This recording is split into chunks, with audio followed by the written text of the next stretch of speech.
Hello guys, how you guys doing today? Because for me, I'm not necessarily doing the greatest.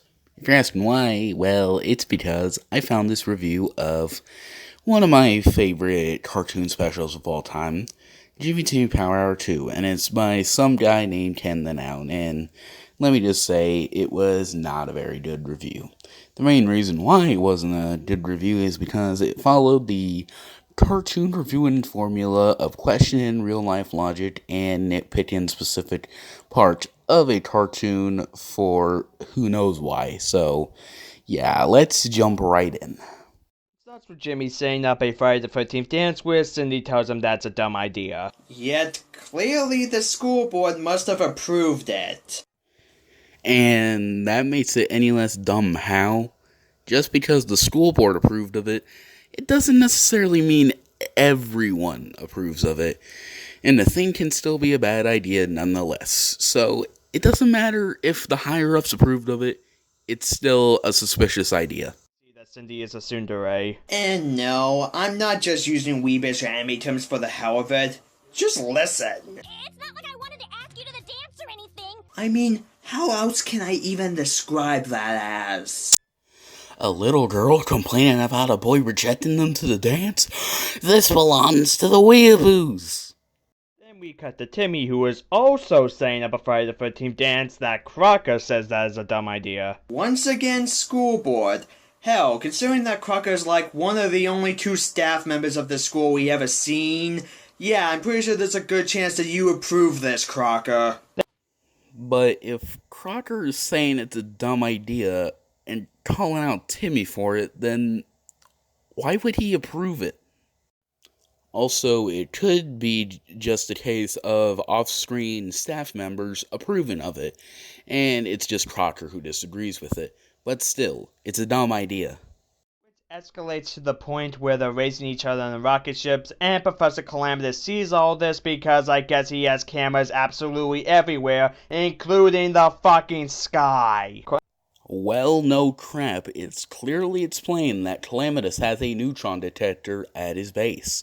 So, of course, he would have one everywhere, so he can prepare for Jimmy if he tries to attack. And yeah, they make another joke about how this universe is flat. I'm still wondering how anything can live in a flat universe. Well, obviously the Fairly Odd Parents characters can, and this is a cartoon, so it doesn't necessarily have to follow the laws of physics and or gravity. But for some reason, reviewers like Ken don't understand that. So instead of coming up with legit criticism, he instead complains about cartoon logic. It's like he'll only be satisfied if every cartoon follows real-life logic. It's really hilarious. You have a gene splicer? Wait, that surprises you? In the last special, you gave a squirrel bat wings that it clearly could not even control, and you said that was fun and easy. Well, in that one, she says it's easy when you get to know how. And in that episode, it can combine two animals' DNA with only one. But later, in this episode, it's shown that you need two people to combine DNA. So, yeah, that's how it works in comparison to the first one. And of course, Timmy's parents can't tell that Jimmy isn't Timmy. Well, obviously he's going to leave out the context because he had the preconceived notion that going into this review that it's stupid, so I'll tell you the reason. Timmy's parents think that it's one of Timmy's disguises, as shown in the first Power Hour. This is a common misconception of people who review the Power Hour trilogy because instead of people scanning through the episodes to find the reason why something is like that, they just write it off as stupid without knowing, or in most cases, even showing, the context.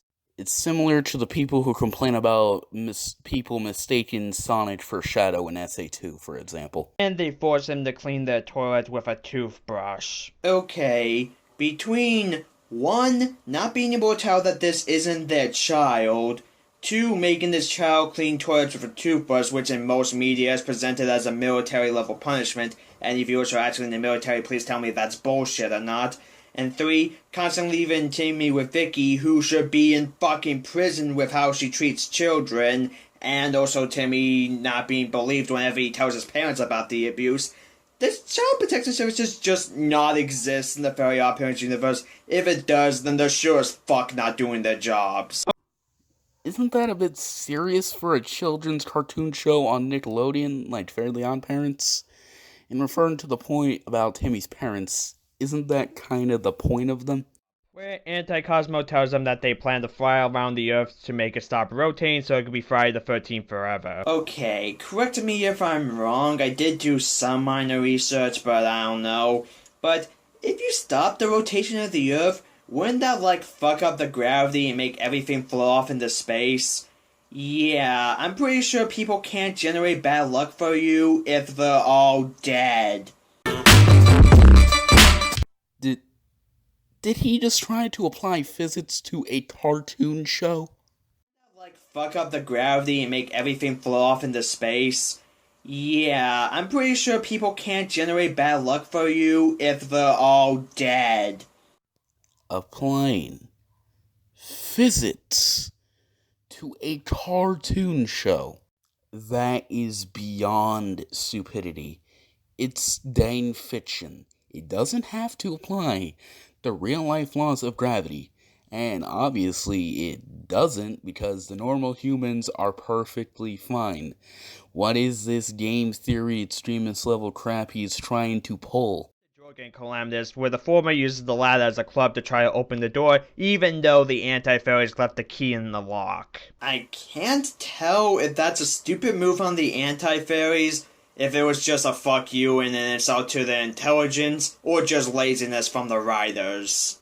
Or maybe it's someone trying to nitpick everything they can in a cartoon. Anyways, Calamitous plans to blow up the Earth so then he could go off moldering it in his own image. Though he puts it on a timer instead of just blowing it up then and there. What? Did you expect that this villain, who's supposed to be Jimmy's greatest enemy, to be doing something smart? Don't be ridiculous! This is the 2000s, where smart villains in kids shows were still a rarity. He's a villain from a niche show. What were you expecting? And it would make sense for him to set it on a timer, since he kinda wants to mess around Retroville before destroying it. In the other universe, the main characters are still mourning over the deaths of Timmy and Jimmy, but... Actually, we're snails. yeah, because of the rules, Jorgen's magic couldn't kill them. Though Jorgen changed the rules earlier with the whole anti-fairies being seen thing, couldn't Calamitous, with Jorgen's powers, just change the rules however he seen fit and kill the two? Well, did you forget that Calamitous is in control? And Calamitous doesn't even know the rules in the first place, so how would he even know he could change it? Crap, it's even shown in the exact same episode that Jorgen is trying to tell Calamitous about the rules, but he just flat out ignores him. The bomb explodes, but Jorgen stops it. Timmy admits he's not a genius to Cindy, and the whole dance subplot is brought up again. Then Jorgen, who for whatever reason isn't wiping memories and taking Cosmo and Wanda away, fixes the problem by making it so that the dance is in both universes at the same time, and the episode ends. Well, you completely skimmed over the part where Jorgen gives them a favor and not taking away the fairies because they rounded up the anti-fairies. But hey, it wouldn't be a cartoon review without it. One was a thing. Overall, I don't really have anything positive or negative to say about it. Sure, there's plenty of logical flaws and Although, hey, what can I say? It wouldn't be a cartoon review without it.